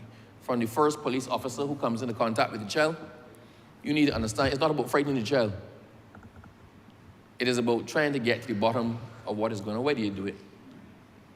Do you understand you did wrong? For the probation officer who is doing the initial assessment, I am now doing an assessment now even before the child has come in to conflict with the court, before the child has come before a judicial officer. I am now doing an initial assessment to assist the judicial officer in seeing if there's another way we can deal with it. When the child comes before the judicial officer, in this case the magistrate, the child will then understand, or the magistrate needs to understand, that I now need to come down to the level of that child. My aim is not to get through this as quickly as possible. It's not just to assign a stigma or assign a label of guilty or not guilty and then let somebody else deal with that child. It is for me to try to help the child to come to grips with what is done, accept what is done, accept their role in what is done, have a willingness to make good on it, and come out on the other end without having to formally engage the system. And every opportunity at that stage is provided, sir, to divert from there. So we, all of us, need to change the way we think. In the child protection legislation, sir, it's a mandatory reporting. The mandatory reporting is something that is against the culture of Barbados. Actually, quite frankly, in many instances, getting involved is against the culture of Barbados. Barbadians like to know everything. We want to know everything, but we don't necessarily want to be the body to tell. We may see something, but we don't want to get involved. We may see somebody doing wrong, but that's not my business. I don't want to tell out honey or she. Where we're dealing with our children, we've accepted that the world and the best practices have moved on far. When I was a child, sir, I used to hold some warm legs. Like, I smile sometimes to hear the stories of my colleagues because I thought quite often that I had a particular penchant for bad behavior and finding myself in mischief. But I've now realized, sir, that almost everybody in here was in the exact same boat as me. Some skated a little bit closer to the judicial system than I did, right? But the fact is, there's mischief in children, and I don't mean mischief in a bad sense. Children will be children. They will push the envelope. They're curious. Sometimes our curiosity gets us into places that we'd rather not be, right? We need to understand now that our philosophy as a country is not in institutionalizing children. It is not in stigmatizing children. It is not even necessarily in punishing children. But we preach conflict resolution at the level of adults. We're trying to encourage our adults to stop fighting, to resolve things differently. The Peace Program tries to enforce positive virtues in our young people and channel their energies in constructive and productive ways. Most of our programs under the Ministry of Youth, sir, are geared at engaging our young people positively and trying to help them to help others. The whole ethos, the whole approach of this government has been towards let us build societies. Let us build societies. Let us pull everybody up to the standard that we want to see across our society and help to keep them there. Let us provide the opportunities that might not necessarily exist in their own personal circumstances to help them to believe that they can be their best self across the board. That has been the guiding principle, or one of the guiding principles of this government, and it is ably and completely reflected, sir, in these two pieces of legislation. I am happy. I am proud to have been a part of it. I see finally, sir, the light at the end of the tunnel. This process was difficult on all concerned. I'm sure when the Honourable Member for St. George North was selected as the chair of the select committee, nowhere in her thought process or any of the others who were appointed to that committee did they envision the amount of work, paperwork, minutes, notes, cross-referencing, research that they would have had to have done. And effectively, sir, to produce the report, I asked the clerk to print the report for me. And I had to say to her, well, not the entire thing, but print select sections. My wife, God bless her, this morning I said to her, can you convert this document from PDF into Word? And I asked her back about 15 minutes later, what, you didn't hear me? She goes, come. And she called me to her computer. And the taskbar, sir, had just moved a fraction. Apparently 800 pages is a lot of PDF. But the bottom line is a lot of work was done in this. And we have thanked all of the major players in it. We have thanked the consultants, the institutions, the members of the committees. But you know what? Something like this goes past those persons. Something like this requires the assistance of the Office of the Clerk of Parliament and their staff, who didn't sign off for this either, who worked late into the night, who had a lot of other work, who were available after hours on weekends for calls to check this or amend that. So the police officers, you know, nothing can happen in Parliament without the police officers being here. So all of them who are accustomed going home and turning up for Parliament on a Tuesday and Senate on a Wednesday had to be pulling extra shifts to cover the work that was being done. The security guards, sir, the IT people for Parliament, because all of it had to be videoed. I think it was streamed in some instances. So the whole, everybody, down to the caterers, everybody that put in the extra effort to ensure not only that we got to the end of it, not only that we were able to accommodate all of every view that wished to contend in Barbados, not only that we were able to produce a report, sir, that is par excellence, not only that we were able to produce the legislation, but, sir, that we were able to at all times keep the public of Barbados engaged and informed.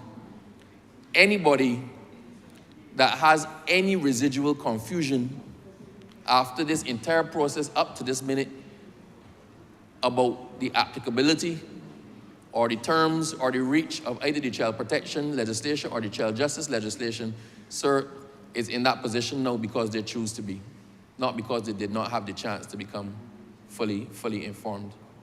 So having said all of that, I want to thank my colleagues who contributed to the debate. The debate in this was of a seriously high standard. Everybody was interested. This was not a case where you had fragmented interest groups in Parliament. All of us were children. All of us know children. Some of us have children. Some of us have more children than others. Some of us have godchildren. But everybody was interested in this because at the end of the day, this was probably one of the most transformative suites of legislation that we have done as a Parliament or that we are likely to do in our term in office. So I wish to thank all who played a part. And with those words, sir, I wish to move that the bills be read. Sorry. The report, Honourable. I wish to move that the report be adopted in its entirety without reservation. Question is that the report be adopted. All those honourable members in favour, please say aye. Aye. Those against, please say no. We think the ayes have it. The report is so adopted. No. Be going through the clauses, we're going to do them. One by one. Do them one by one. Again. So what I'm gonna do now is let me turn off.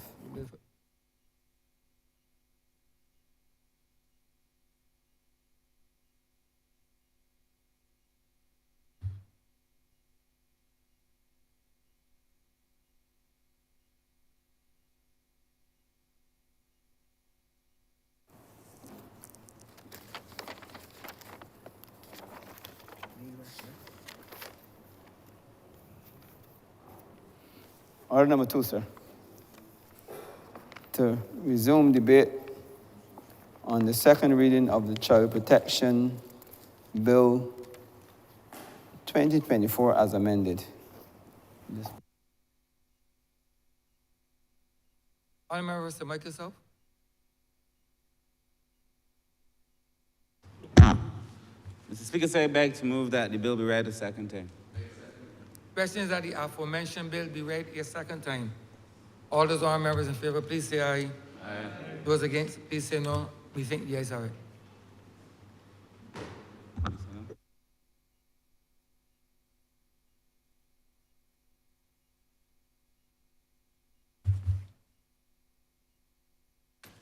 Honourable member, Mr. Mike yourself. Mr. Speaker, I beg to move that you do not leave the chair and the bill and the House resolve itself into committee for further consideration of this bill. The question is that the Speaker do not leave the chair and the House resolve itself into committee for further consideration of this bill. All those honourable members in favor, please say aye. Those against, please say no. We think the ayes have it.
This Honourable House is now in committee.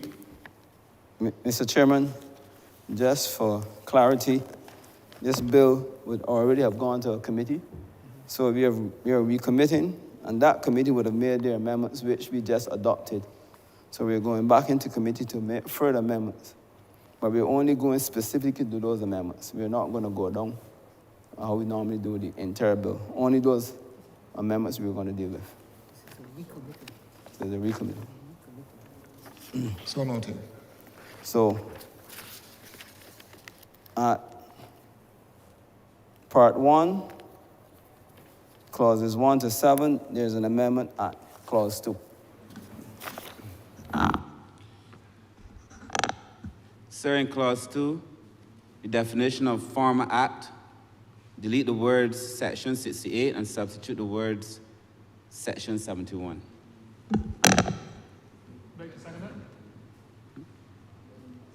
Right, I beg to move that clause to be amended. Stand part as amended.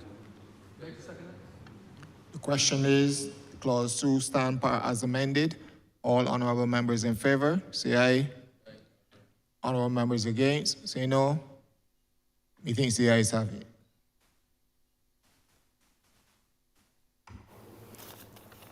Part 3, clauses 22 to 31, there is an amendment at clause 24-7. Chairman, I wish to make the correction to clause 24-7 and substitute the following. A person who contravenes subsection 2 is liable to pay to the director an administrative penalty of $5,000. I therefore move that clause 2 stand part as amended. Clause 24-7 stand part as amended, sorry. The question is that clause 24-7 stand part as amended. All honourable members in favor, say aye. Honourable members against, say no. Methinks the ayes have it.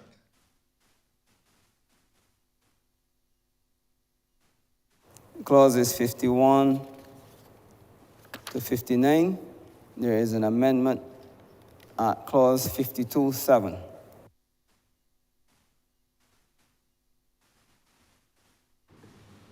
Mr. Chairman, I beg to move that we amend clause 52-7 by deleting the words 2, 3, 5,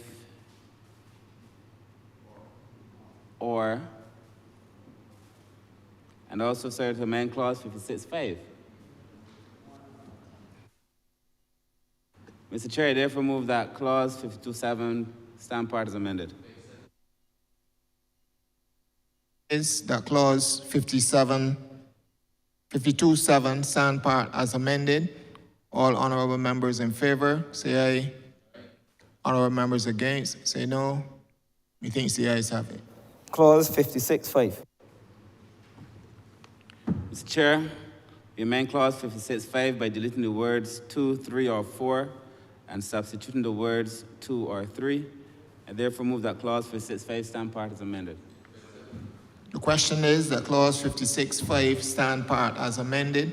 All honorable members in favor, say aye. Honorable members against, say no. Methinks the ayes have it.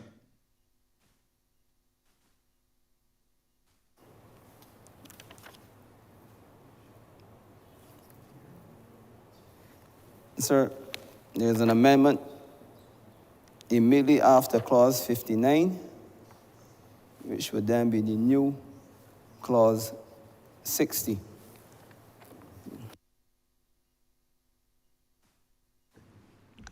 Mr. Chairman, the amendment reads as follows. Administrative penalty notice 61. The director shall issue an administrative penalty notice in writing to any person where the director is satisfied that the person has contravened the section to which this part applies. 62. An administrative penalty notice shall specify the nature of the act constituting the contravention, the penalty to be paid, and shall require the person to whom it is addressed to pay the penalty within 30 days of the date of the notice. 3. A person who is in receipt of an administrative penalty notice issued pursuant to subsection 1 shall pay the amount of the penalty set out in the notice on or before the date specified in the notice. At 61, notwithstanding section 60, a person to whom an administrative penalty notice is addressed and who wishes to challenge the alleged contravention may, instead of paying the amount of the administrative penalty, appeal to the judge in chambers, who may remit or vary the amount of the penalty, and the decision of the judge shall be final. At 62, the amount of an outstanding administrative penalty constitutes a debt to the state and is recoverable in civil proceedings before a magistrate for District A. At 6, the existing part 6 and subsequent part shall be... Don't need to read it? Okay. Mr. Chair, I therefore move that part 6 be stand part and be amended, and stand part as amended. Thank you. The question is that part 6 stand part as amended. All honorable members in favor, say aye. Honorable members against, say no. Methinks the ayes have it.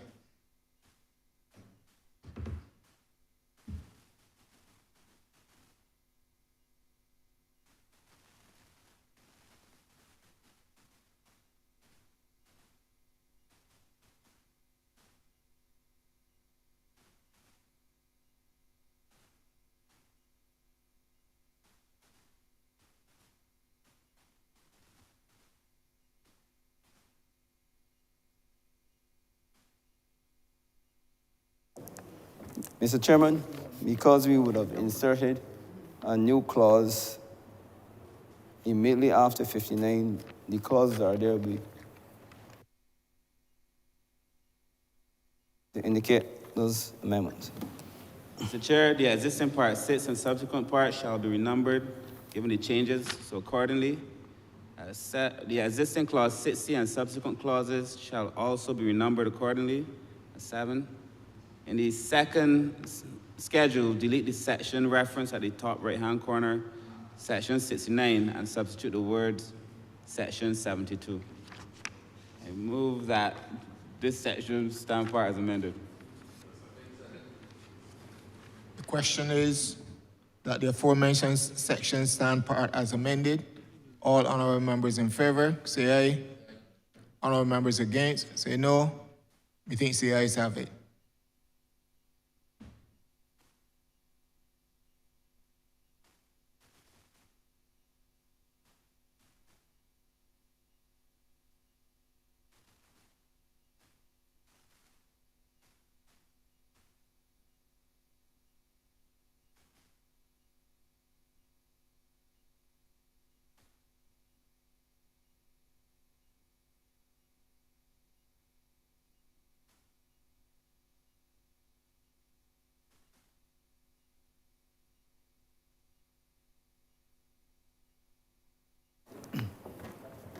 Second schedule, Mr. Chairman.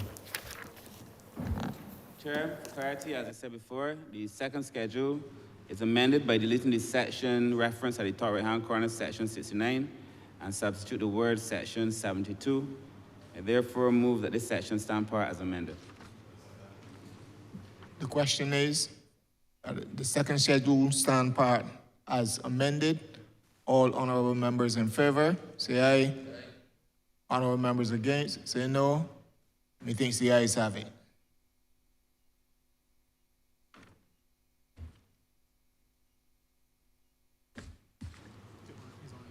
Mr. Chair, I beg that you do not report to His Honor the Speaker, the passing of one bill in committee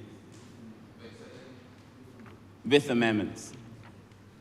The question is that I do now report to His Honor the Speaker the passing of one bill with amendments in committee. All honorable members in favor, say aye. Honorable members against, say no. Methinks the ayes have it.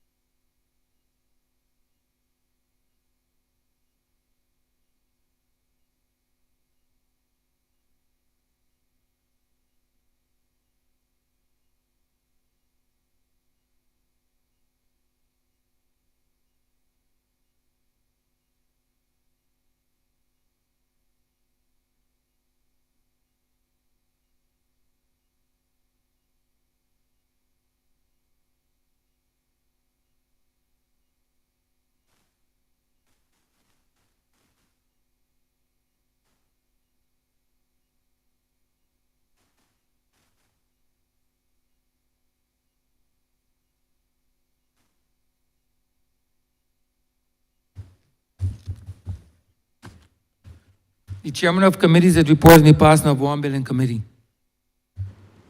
Honorable St. Michael South. Mr. Speaker, I beg to move that this bill be read a third time. Question is that the aforementioned bill be read a third time. All those honorable members in favor, please say aye. Those against, please say no. We think the ayes have it. Mr. Speaker, I beg to move that this bill do not pass and be cited as the Child Protection Act 2024. Question is that this bill be passed and so cited. All those honorable members in favor, please say aye. Those against, please say no. We think the ayes have it. This bill is passed and so cited.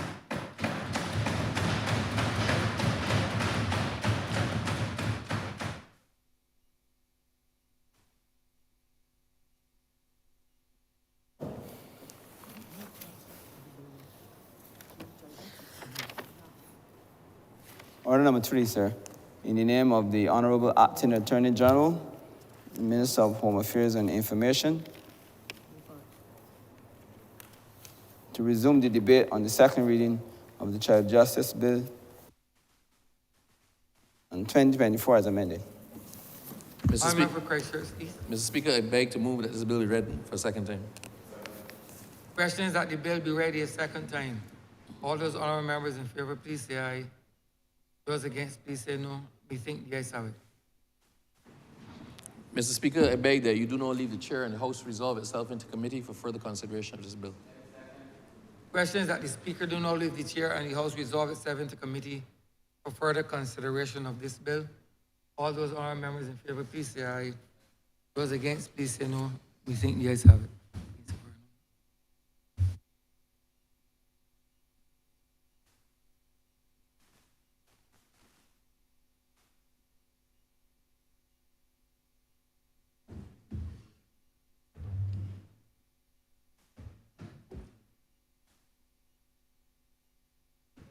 This House is now in committee.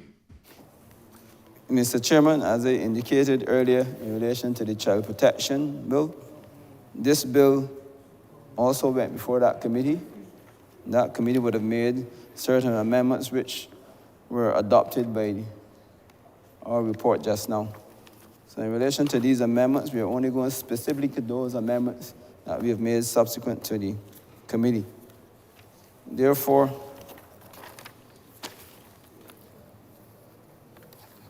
Part 5, clauses 24 to 41, there is an amendment 28-1. Mr. Chairman, I beg to move with respect to 28.1 that it be deleted, the current clause be deleted and substituted with the following. A parent or appropriate adult who has been directed to appear at an initial inquiry and who fails to do so is liable to pay an administrative penalty of $5,000 to the Director of Child Protection.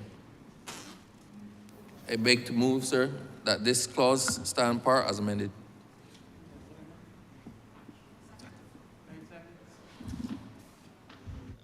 The question is that the fourth clause stand part as amended. All honorable members in favor, say aye. Honorable members against, say no. Methinks the ayes have it. Clause 29-5.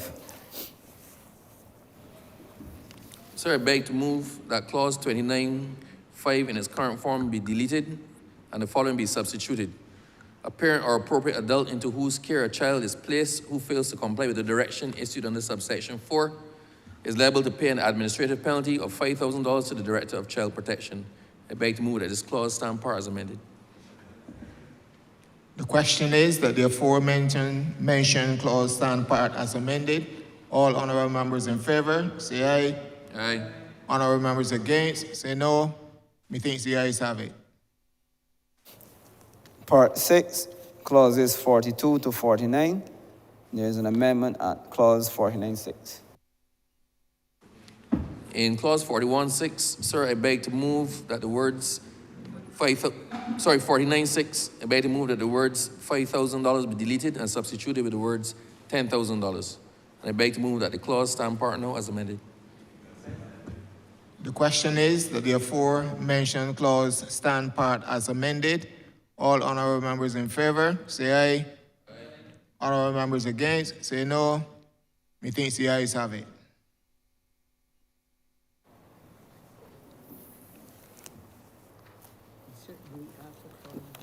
Mr. Chairman, there's an amendment, a further amendment, inserting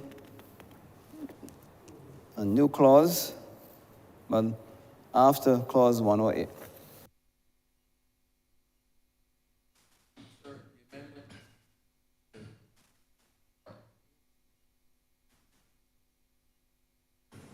The amendment, sir, is to create a new Part 8, administrative penalties, and I'll just read the amendments. Part 12. Clause 12, sorry. Part 12. My Roman is a little bit off today. Sir, the sections, administrative penalty, section 109. A person who contravenes a provision as set out in Part 1 of the 6th schedule is liable to pay to the Director of Child Protection an administrative penalty in the amount so specified in the 6th schedule. Part 110, which is administrative penalty notice, subsection 1. The Director of Child Protection shall issue an administrative penalty notice in the form set out in Part 2 of the 6th schedule to any person where the Director of Child Protection is satisfied that the person has contravened a provision set out in Part 1 of the 6th schedule. Subclause 2, an administrative penalty notice shall specify the nature of the act constituting the contravention, the penalty to be paid, and shall require the person to whom it is addressed to pay the penalty within 30 days of the date of the said notice. Subclause 3, a person who is in receipt of an administrative penalty notice issued pursuant to subsection 1 shall pay the amount of the penalty set out in the notice on or before the date specified in the notice. Clause 111, procedure for challenging an alleged administrative contravention. Notwithstanding section 109, a person to whom an administrative penalty notice is addressed and who wishes to challenge the alleged contravention may, instead of paying the amount of the administrative penalty, appeal to a judge in chambers who may remit or vary the penalty and whose decision shall be final. Clause 112, administrative penalty to constitute a debt to the state. The amount of an outstanding administrative penalty constitutes a debt to the state and is recoverable in civil proceedings before a magistrate for District A. I beg to move, sir, that those clauses 109 to 112 stand par as amended. The question is that clauses 109 to 112 stand part as amended. All honorable members in favor, say aye. Honorable members against, say no. Methinks the ayes have it.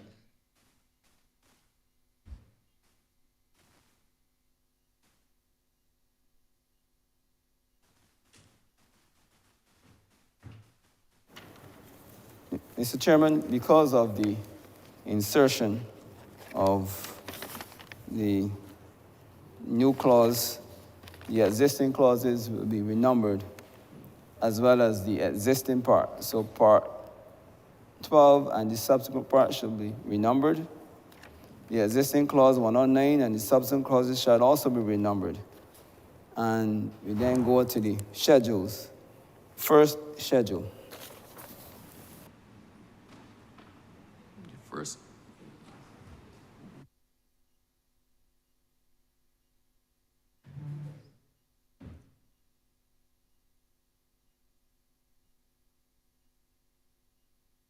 Just to have the parts and the clauses approved, the renumbering. sir, the existing part 12 and subsequent parts be renumbered as made sense following the amendment, sir. Existing clause 109 and subsequent clauses shall also be renumbered accordingly. In the first, second, third, fourth, and fifth schedules, sir, we delete 110 from the section reference at the top right-hand corner and substitute 114. We insert the form appended to the document, to this document, sir, as the sixth schedule. The existing sixth schedule now be renumbered the seventh schedule. And in the seventh schedule, as renumbered, delete the section reference at the top right-hand corner, section 112, and substitute section 116. I beg, sir, to move that these parts be amended, stand part as amended. The question is that the aforementioned parts, schedule parts be amended,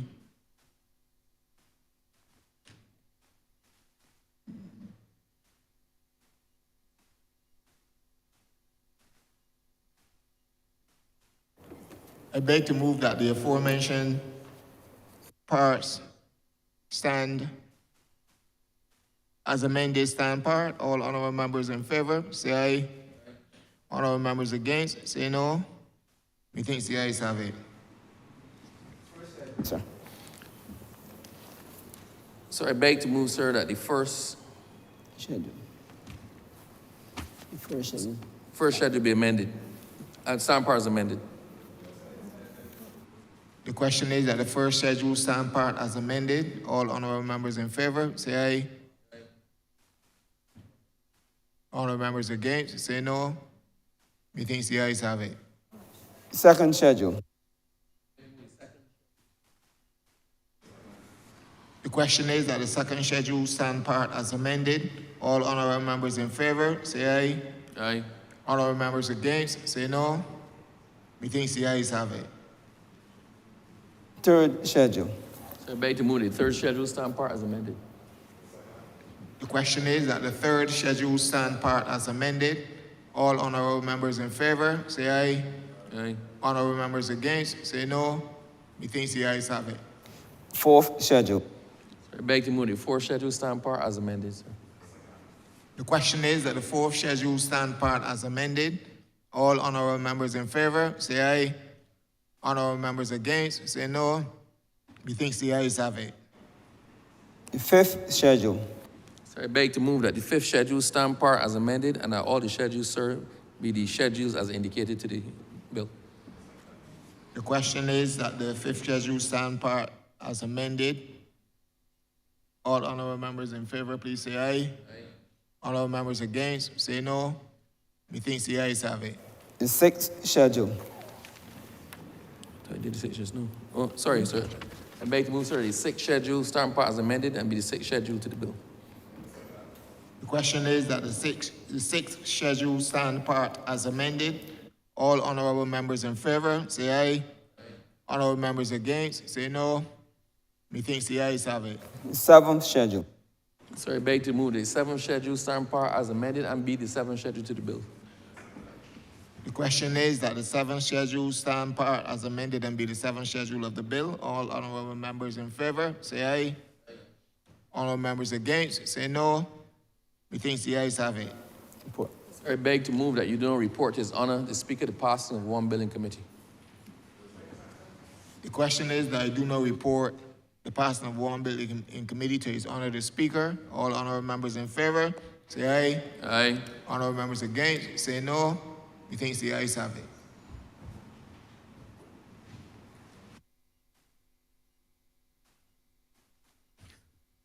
The chairman of committees is reporting the passing of one bill in committee. Honourable member for Christchurch East. Sir, I beg to move Bill read it. that the bill be read the third time, sir. The question is that the bill be ready a third time. All those honourable members in favor, please say aye. Those against, please say no. Methinks the ayes have it. Sir, I beg to move that this bill do not pass and be cited as the Child Justice Act 2024. Question is that the bill be passed and so cited. All those honourable members in favor, please say aye. Those against, please say no. We think the ayes have it. This bill is passed and so cited.